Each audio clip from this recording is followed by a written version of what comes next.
সুদানের গৃহযুদ্ধ কেন হচ্ছে, কারা তাদের সমর্থন দিচ্ছে, কারা তাদের সমর্থন দিয়ে সুদান দেশটাকে পুরোপুরি ধ্বংস করে দিচ্ছে, আজকে আলোচনার বিষয় আমাদের সেইটা।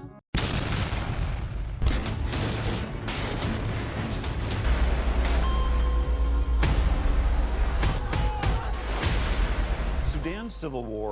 Civil war for over 2 years. Killings by Sudan's paramilitary.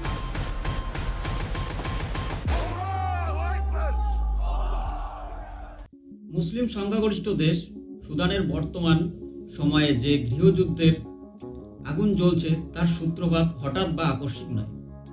1956 সালে সুদান মূলত ব্রিটিশ এবং মিশরের কাছ থেকে স্বাধীনতা লাভ করে। স্বাধীনতার পর থেকে আজ পর্যন্ত প্রায় 20 বারের বেশি গৃহযুদ্ধে জড়িয়ে পড়েছে। তবে বর্তমান সময়ে ঘটে যাওয়া আভ্যন্তরীণ ধ্বংসযজ্ঞ পূর্বের সব গৃহযুদ্ধকে ছাড়িয়ে গিয়েছে। হঠাৎ কি এমন ঘটল যে মুসলিম প্রধান দেশ নিজেদের মধ্যে রক্তক্ষয়ী সংঘর্ষে জড়িয়ে পড়ে? এই ব্যাপারে কথা বলতে গেলে আমাদের কয়েক বছর পিছিয়ে যেতে হবে।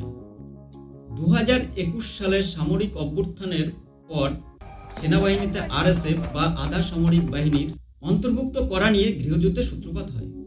কিন্তু 2023 সালের 15 এপ্রিল দেশটির সামরিক বাহিনীর এবং আধা সামরিক বাহিনীর মধ্যে ক্ষমতার ভাগাভাগি নিয়ে লড়াইয়ের সূচনা হয়।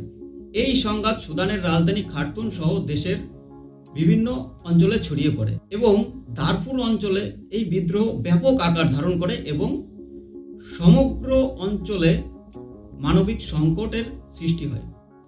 গণহত্যা সেখানে এতটাই প্রবল ছিল যে একদিনে 1.5 লক্ষের বেশি মানুষ প্রাণ হারায় এবং 60 থেকে 70 লক্ষ মানুষ গৃহহীন হয়ে পড়ে।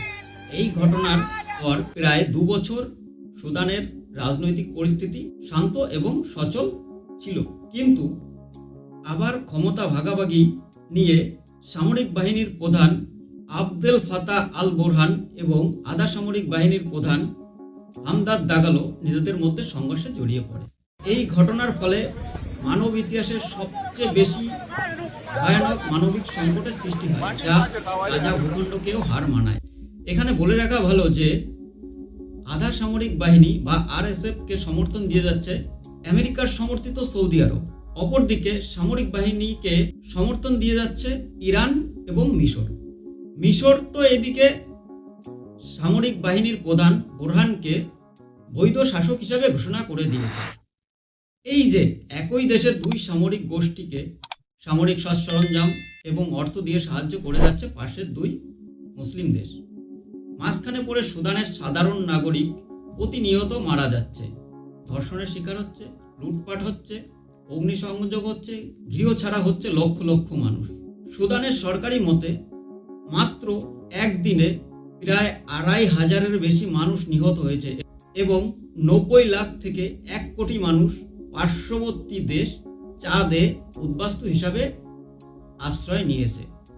সুদানে বর্তমান সময়ে খাদ্য, জল, ওষুধের এতটাই সংকট চলছে যে সময় মতো খাদ্য এবং জল না পেলে লক্ষ লক্ষ মানুষ অনাহারে মৃত্যুবরণ করবে।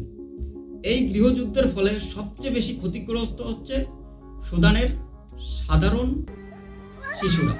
তারা না পাচ্ছে জল, না পাচ্ছে খাদ্য, না পাচ্ছে ওষুধ, ফলে তাদের একটা অংশ প্রাকৃতিক দূষণ এবং ঔষধের অভাবে বিকলাঙ্গ হয়ে জন্ম নিচ্ছে, যা পরবর্তী সুদানের ইতিহাসে সবচেয়ে বেশি ক্ষতির সম্ভাবনা দেখা যাচ্ছে 30 থেকে 40 বছরের মধ্যে।